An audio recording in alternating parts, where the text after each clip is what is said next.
ഞാനൊരു കഥ പറയാം. രണ്ട് സഹോദരിമാരുടെ കഥ. അഞ്ചൽ മുളമൂട്ടിലെ പാടശേഖരങ്ങൾ സ്വർണ്ണ നിറത്തിൽ അലതല്ലുകയാണ്.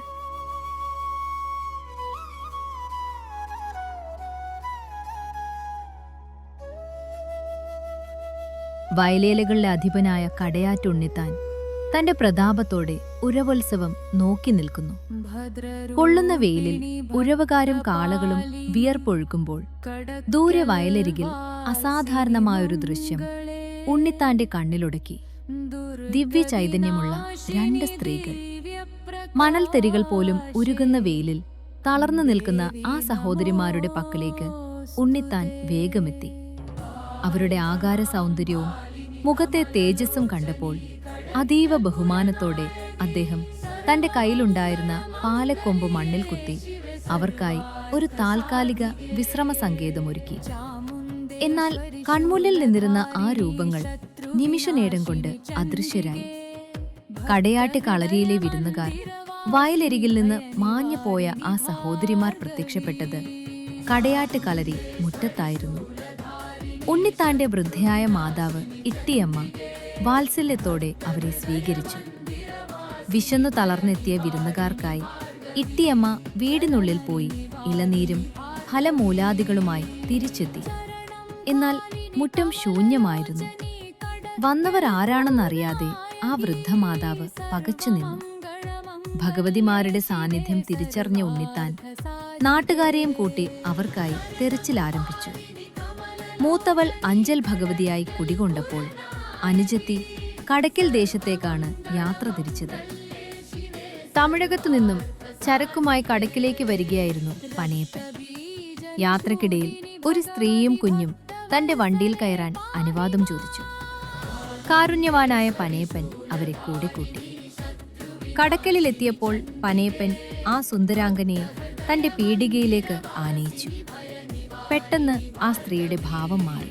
കൂടെയുണ്ടായിരുന്ന കുഞ്ഞിനെ അരിനിരത്തും പാറയിൽ ഇരുത്തിക്കൊണ്ട് അവർ കുഞ്ഞിനോട് പറഞ്ഞു, ഞാൻ വന്നു വിളിക്കും വരെ നീ ഇവിടെ തന്നെ ഇരിക്കുക.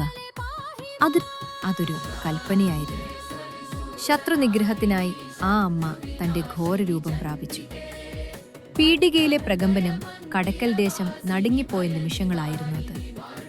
പീടികയ്ക്കുള്ളിൽ നിന്നും അമാനുഷികമായ അലർച്ചകളും സംഹാരതാണ്ഡവത്തിന്റെ പ്രകമ്പനങ്ങളും പുറത്തുവന്നു. കപാലമാലയണിഞ്ഞ ദേവി ദിവ്യ ആയുധങ്ങളാൽ ശത്രുക്കളെ കശാപ്പ് ചെയ്തു. ശബ്ദം കേട്ട് ഓടിയെത്തിയ നാട്ടുകാരെ പനവൂരാൻ നയിച്ചു. കൂട്ടത്തിലുണ്ടായിരുന്ന നെട്ടൂർ കുറുപ്പിന് ജിജ്ഞാസ അടക്കാനായില്ല. അയാൾ പീടികയുടെ മുകളിൽ കയറി ഓല വകഞ്ഞുമാറ്റി ഉള്ളിലേക്ക് നോക്കി.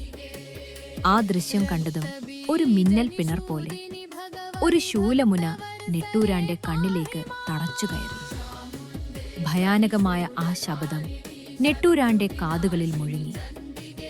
അകത്ത് കണ്ടത് പുറത്തു പറയരുത്. ആ അദൃശ്യ സത്യം രക്തമൊലിക്കുന്ന കണ്ണുമായി നെട്ടൂർ കുറുപ്പ് താഴെ വീണു. പീടികയ്ക്കുള്ളിൽ അയാൾ കണ്ടത് സാധാരണമായ ഒന്നായിരുന്നില്ല. 1000 സൂര്യന്മാർ ഉദിച്ചുയർന്ന പ്രഭയോടെ ശത്രുരക്തത്തിൽ നീരാടി നിൽക്കുന്ന സാക്ഷാൽ ആദിപരാശക്തിയെയായിരുന്നു. അന്ന് ആ പീഠികയിൽ കുടികൊണ്ട ദേവി ഇന്നും കടക്കൽ ദേശത്തിന്റെ കാവലാളായ